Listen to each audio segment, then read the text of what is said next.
Hey guys, once again, welcome to the Butterfly Conversations. I'm glad to have you here today.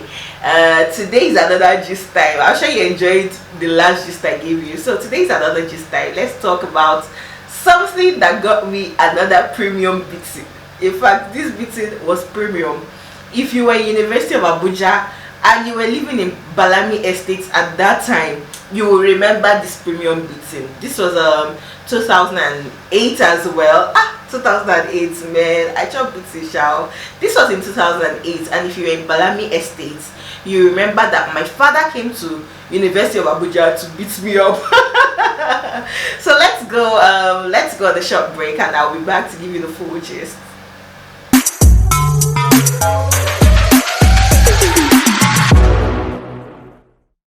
Hey guys, welcome back to the Butterfly Conversations. Like I said, I'm about to give you a gist of Ojatimoje Premium Iyawo Premium. All the guys that I had been doing shakara for in Balami Estates, they were the ones that came to drag me from my father's hand. But yeah. Okay, so let's go to the gist. I was using the now defunct Oceanic Bank, and you know, there was this particular day I was going home. I was living in Abuja, and because my father was living in Abuja, I had to go home almost every week. Well, not had to, but I would always go home almost every week.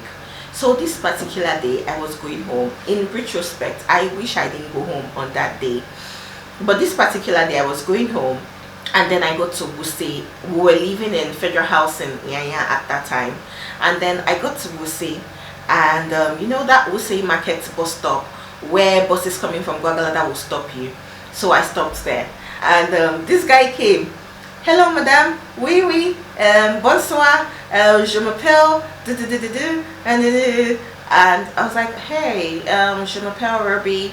I used to speak a little French at that time, so we clicked almost immediately.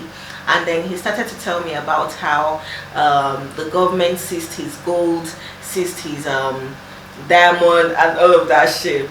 So at this time, my family was going through serious financial issues. We were facing a lot of crisis. Basically, money was coming in from only one source, and it was putting a lot of pressure on my parents. I think because of this, they had paid about I had about the sum of, I think I had up to 350,000 in my account. This was 2008, no, 2009, because I was already in my second semester of 100 level.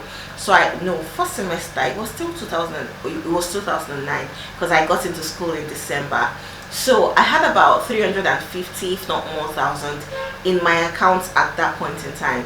So this guy walks up to me and tells me how he needs money to clear his gold, clear his blah blah blah, how they were going to change money and stuff. And of course and he said he was going to, that if I helped him, he was going to give me a part of it, and maybe I'll be able to make up to 1, 2, 3 million naira. And I was game, like my eye was shining, like you know, in my head I was thinking, I'll be able to help my mom, I'll be able to help my dad, I'll give them 1 million, I'll start a business. Oh yeah, Jamie. Yeah, Jamie. Yeah, that's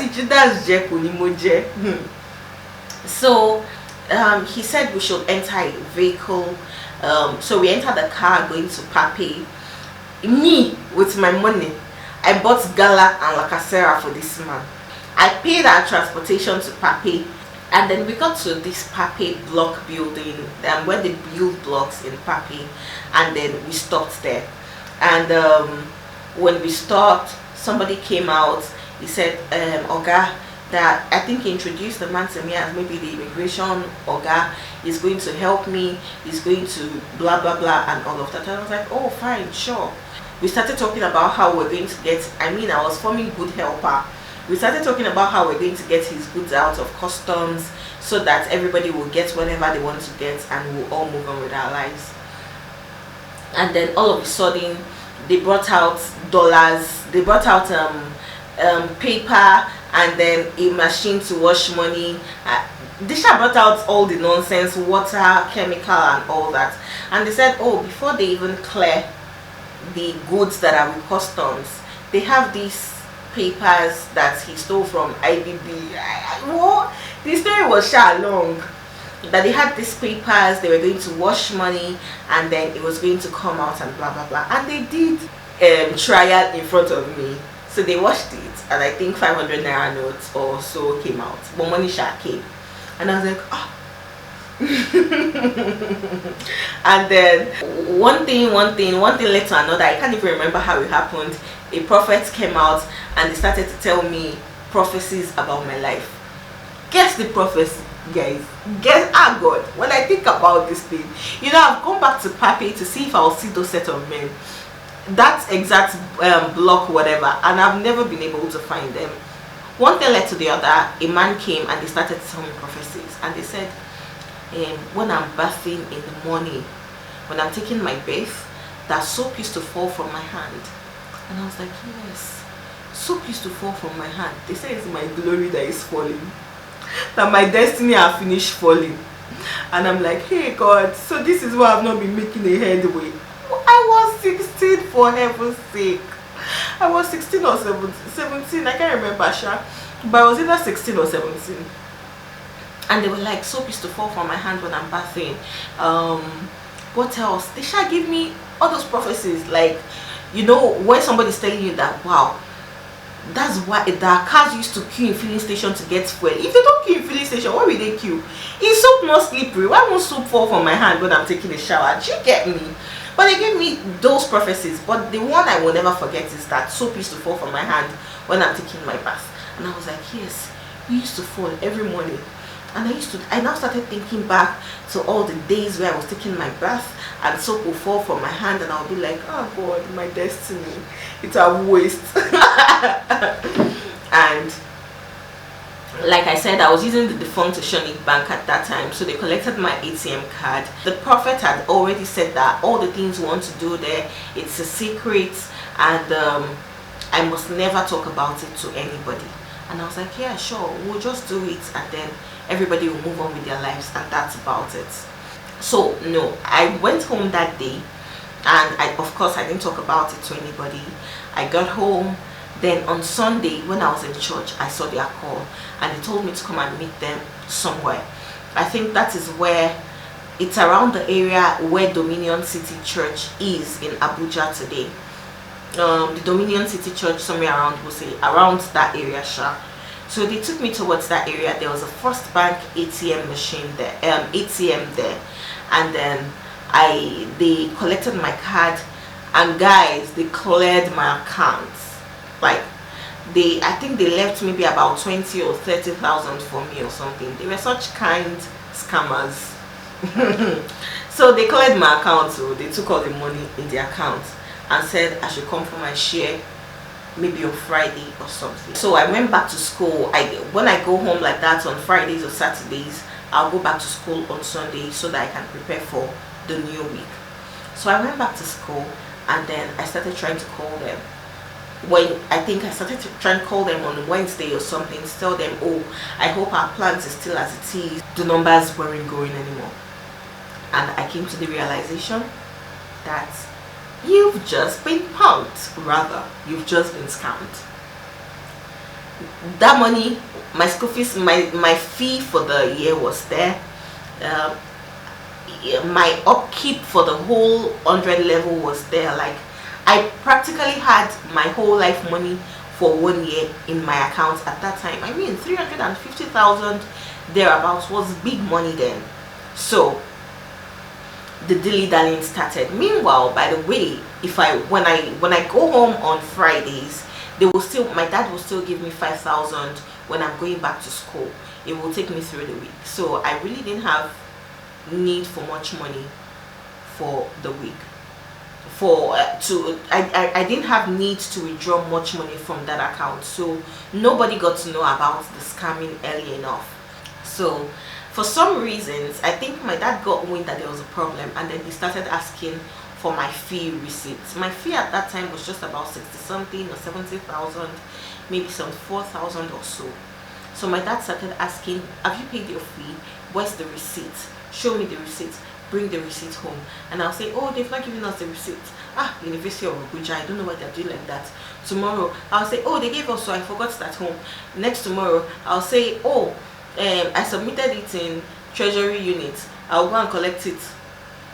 You know, I started giving stories and stories and stories and stories like that.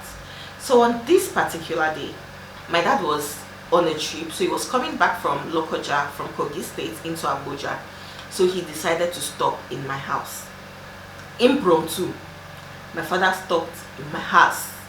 Shebi, if I'd known, I read theatre, I would have run to the theatre, stayed there, he would have dropped all the things he brought for me and then continued his journey. So he was coming back from Lokoja, like I said, and then he stopped in my house. He knew where I was living.